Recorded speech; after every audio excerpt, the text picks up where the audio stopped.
जय हिंद दोस्तों। आप सभी का स्वागत है अपने YouTube channel best study point में। दोस्तों आज मैं आप लोगों के लिए बिहार एसएससी का प्रीवियस ईयर का कुछ प्रश्न लेकर के आया हूँ और अगर आप किसी भी एग्जाम की तैयारी कर रहे हो तो आपके लिए इंपॉर्टेंट होगा। तो चलिए देर ना करते हुए हम शुरू करते हैं दोस्तों। तो देखिए पहला प्रश्न, सी ऑफ ट्रंक्विलिटी कहाँ पर स्थित है? तो ये आप लोग को सभी कोई जानते होंगे या नहीं जानते होंगे। तो देखिए इसका सही आंसर चंद्रमा होगा। तो सी ऑफ ट्रंक्विलिटी कहाँ पर स्थित है? चंद्रमा पर स्थित है दोस्तों। चलिए कुछ और बातें हम लोग जान लेते हैं चंद्रमा के बारे में। तो चंद्रमा पृथ्वी का एक चक्कर, चंद्रमा थोड़ा कलर चेंज कर लेता हूं। चंद्रमा जो है पृथ्वी का एक चक्कर, पृथ्वी का एक चक्कर कितना समय में लेता है? तो 27.3 दिन में दोस्तों। चंद्रमा पृथ्वी का एक चक्कर 27.3 दिन में लेता है। नेक्स्ट पॉइंट है आपका दोस्तों, चंद्रमा का प्रकाश। चंद्रमा का प्रकाश पृथ्वी पर पहुंचने में कितना समय लगता है? पृथ्वी पर पहुंचने में आप लोग सभी को जानते होंगे, पहुंचने में कितना समय लगता है? 1 मिनट 3 सेकेंड लगता है दोस्तों। 1 मिनट 3 सेकेंड, 1 मिनट 3 सेकेंड लगते हैं दोस्तों। नेक्स्ट है आपका, चंद्रमा पर उतरने वाला प्रथम व्यक्ति कौन था? चंद्रमा पर कदम रखने वाला प्रथम व्यक्ति कौन था? प्रथम तो नील आर्मस्ट्रांग था। नील आर्मस्ट्रांग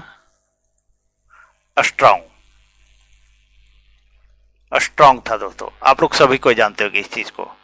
उसके बाद देखिए ये प्रशांत महासागर सबसे बड़ा महासागर है, सबसे बड़ा महासागर है।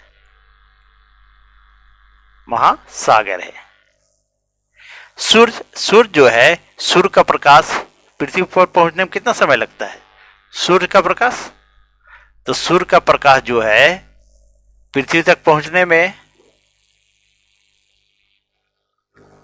कितना समय लगता है? तो 8 मिनट 3 सेकेंड दोस्तों। 8 मिनट 3 सेकेंड।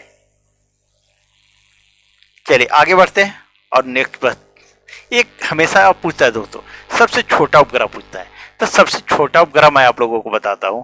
सबसे छोटा उपग्रह जो है सो डिमोस है। ये बार बार एग्जाम में पूछता है दोस्तों कि सबसे छोटा उपग्रह कौन है वायुमंडल का। तो डिमोस जो है सो सबसे छोटा उपग्रह है, सबसे छोटा उपग्रह। और ये किसका उपग्रह है? तो ये मंगल का है दोस्तों। मंगल का 2 उपग्रह है, एक डिमोस एक फेबोस, लेकिन डिमोस जो है तो सबसे छोटा है और ये बार बार एग्जाम में पूछता है। चलिए आगे बढ़ते हैं और नेक्स्ट प्रश्न को देखते हैं। अब देखिए दूसरे प्रश्न को दोस्तों। दूसरा प्रश्न है आपका, किस अनुच्छेद में यह प्रावधान है कि संघ की राजभाषा हिंदी तथा लिपि देवनागरी होगी?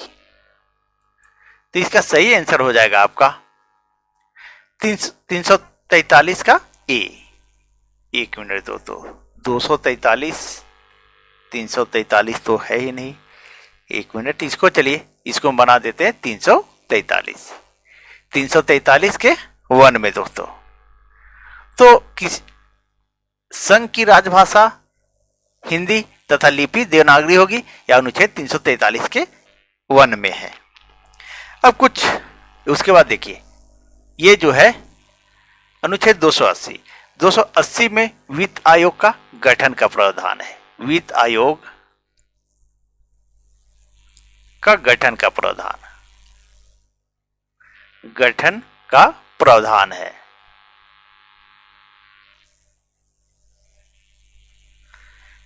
उसके बाद है अनुच्छेद 350 का ए। अनुच्छेद 350 के में प्रारंभिक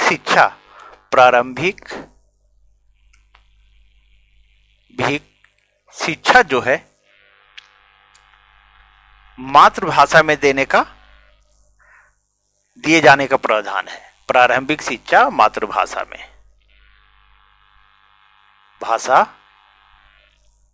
में दिए जाने का प्रावधान है।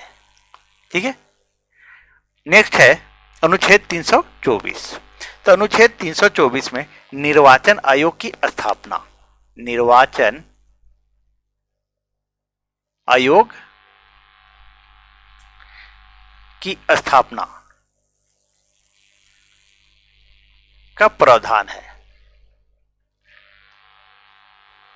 प्रावधान है दोस्तों। चलिए यहां तो ये तो बता ही दिए आपको, अनुच्छेद 343 के 1 संघ की राजभाषा हिंदी और लिपि देवनागरी है। चलिए आगे बढ़ते हैं और नेक्स्ट प्रश्न को देखते हैं दोस्तों। अब देखिए तीसरे नंबर प्रश्न को दोस्तों। तीसरा नंबर प्रश्न है आपका, 8,000 रुपया में 2 ड्रम सेट खरीदे गए। पहले को 40% लाभ पर और दूसरे को 40% हानि पर बेचा गया। यदि दोनों ड्रम सेट का विक्रय मूल्य समान हो तो विक्रय मूल्य तो क्रय मूल्य क्या होगा? क्रय मूल्य पूछ रहा है दोस्तों। चलिए अब ध्यान से देखिएगा दोस्तों, एकदम सिंपल सा प्रश्न है। 8,000 रुपया में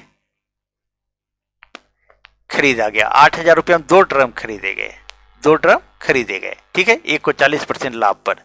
अब क्या कीजिए, क्रय मूल्य मान लीजिए एक्स का 40% लाभ, जब भी परसेंटेज की बात होती है तो 100% में होता है दोस्तों कोई भी काम, तो 40% लाभ तो 140% हो जाएगा, तो 140 बटा 100।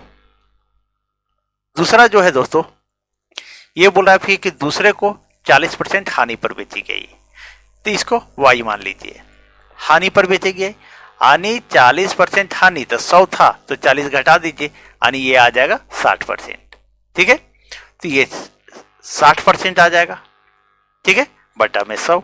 अब इसको काट दीजिए, ये 100 कट गया, ये 100 कट गया, ये 0 कट गया, ये 0 कट गया।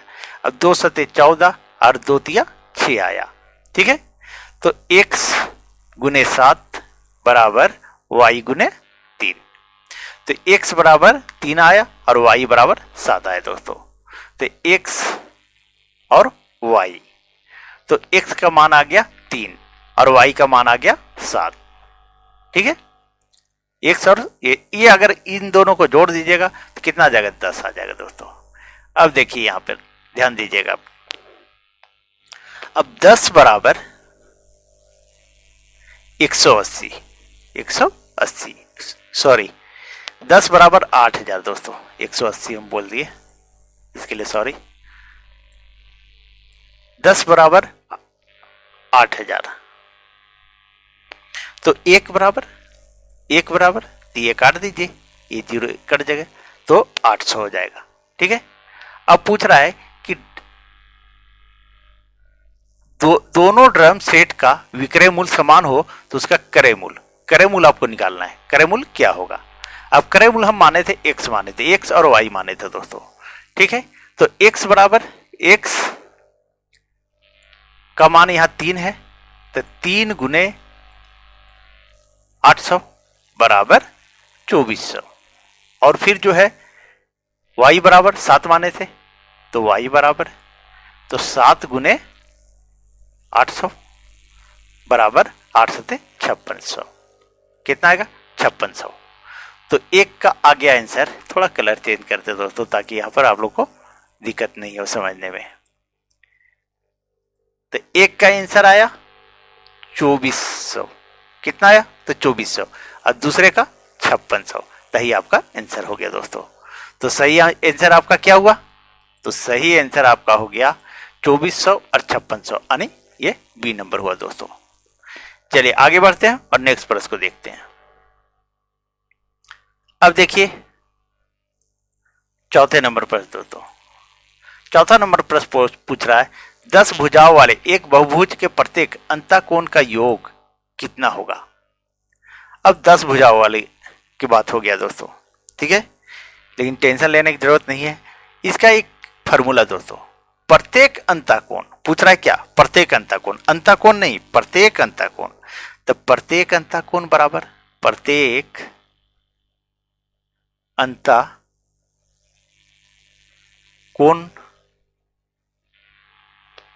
का योग, कोण का योग पूछ रहा है, का योग बराबर, इसका फॉर्मूला है दोस्तों n - 2 गुने 180 बटा में n हो जाएगा। और n का यहां अर्थ है भुजा, ठीक है। अब देखिए n बराबर 10 माइनस 2 गुने 180। अब यहाँ n बराबर जो है 10 था तो 10 यहाँ भी लिख दिए। अब इसको लिखिए, ये 8 गुने 180 हो जाएगा बराबर 10 हो जाएगा। अब काटिए, ये कट गया, ये कट गया, तो हमारा आंसर कितना आ जाएगा 8 8 64 और 6 हाथ में 8 कमा 8 6 14 यानी 144 आ गया दोस्तों। यही है आपका आंसर हो गया। सही आंसर क्या हुआ? तो बी नंबर हुआ दोस्तों। अगर ये फॉर्मूला आपको याद रहेगा तो तुरंत बनेगा आपका दोस्तों, और नहीं याद रहेगा तो फिर आप छोड़ के आइएगा एग्जाम में। चलिए आगे बढ़ते हैं और नेक्स्ट प्रश्न को देखते हैं दोस्तों। अब देखिए 5वां नंबर प्रश्न दोस्तों। 5वां नंबर प्रश्न बोल रहा है, घड़ी में 3:52 पर घंटे की सुई और मिनट की सुई के बीच बने दो कोनों में छोटा वाला कोण कितने डिग्री का होगा? छोटा वाला कोण दोस्तों पूछा आपसे। तो देखिए दोस्तों कैसे बनेगा, इसका एक फार्मूला है, सिंपल सा फार्मूला है दोस्तों। m, एक मिनट दोस्तों, इसका फार्मूला है m गुने 11/2 माइनस h गुने 30। अब m से क्या हुआ? m से हुआ मिनट, ठीक है, और h से हुआ घंटा। यहां चलिए लिख देते हैं, m से मिनट और h से घंटा। अब देखिए मिनट कितना है? तो 52 मिनट है। अब 52 गुने 11/2। अब चलिए यहां पूरा लिख लेते हैं, उसके बाद काटते हैं। तो 2, अब घंटा है तो घंटा कितना है? तो 3 घंटा, तो 3 गुने 30। अब इसको काट दिए 2 से, तो ये 26 बार में कट जाएगा, ठीक है। तो 26 को 11 से जब आप गुना कीजिएगा तो आपका आ जाएगा 286 आ जाएगा दोस्तों। कितना आ जाएगा? तो 286 आ जाएगा। और 286 माइनस ये 30 या 90 कर दीजिए। तो अब जब 286 में 90 घटाइएगा तो कितना आ जाएगा? 196 आ जाएगा दोस्तों। अभी आपका आंसर नहीं आया दोस्तों, ठीक है, नहीं तो आंसर मत कीजिएगा इसको, ठीक है, ये गलत हो जाएगा फिर आपका आंसर।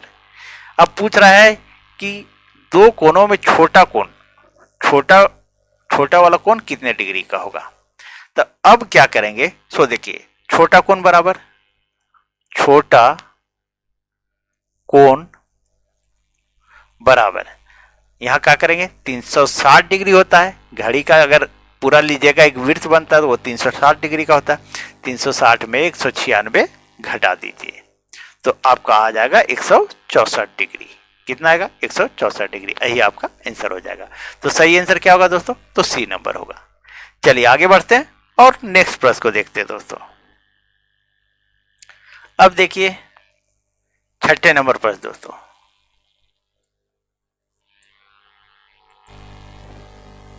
छठा नंबर प्रश्न दोस्तों, यूरोप के गर्म कंबल के नाम से कौन जाना जाता है? तो देखिए यूरोप के गर्म कंबल के नाम से गल्फ स्ट्रीम जलधारा जानी जाती है। कौन? तो इसका सही आंसर क्या होगा? ये सी नंबर, गल्फ स्ट्रीम जलधारा, यूरोप का गर्म कंबल, यूरोप का गर्म कंबल,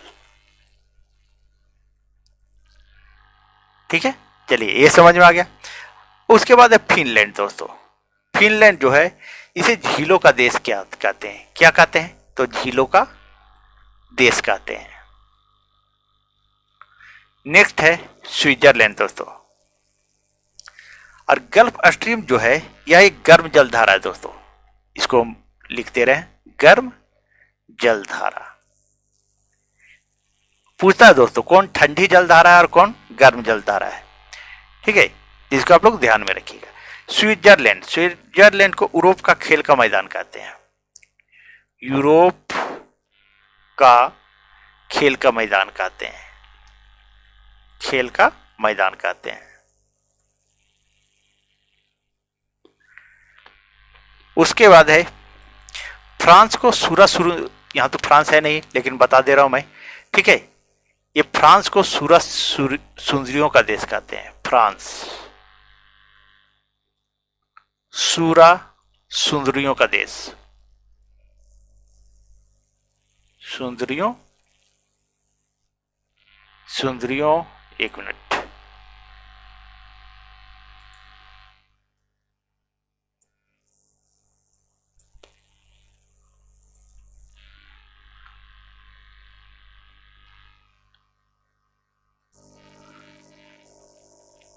का देश कहते हैं दोस्तों। तो फ्रांस को क्या कहते हैं? सूरा सुंदरियों का देश कहते हैं। उसके बाद है यूरोप। यूरोप के यहाँ बारे बताया, कुछ और बात बता देते हो दोस्तों। यूरोप का भारत। यूरोप का भारत किसे कहते हैं? यूरोप का भारत, तो ये इटली को कहा जाता है। इटली को किसको कहते हैं? तो इटली को कहते हैं दोस्तों अगर आप लोग को वीडियो अच्छी लगी हो तो प्लीज़ वीडियो को लाइक करें, चैनल सब्सक्राइब करें और वीडियो को अधिक से अधिक शेयर कर दें दोस्तों। चलिए, थैंक यू।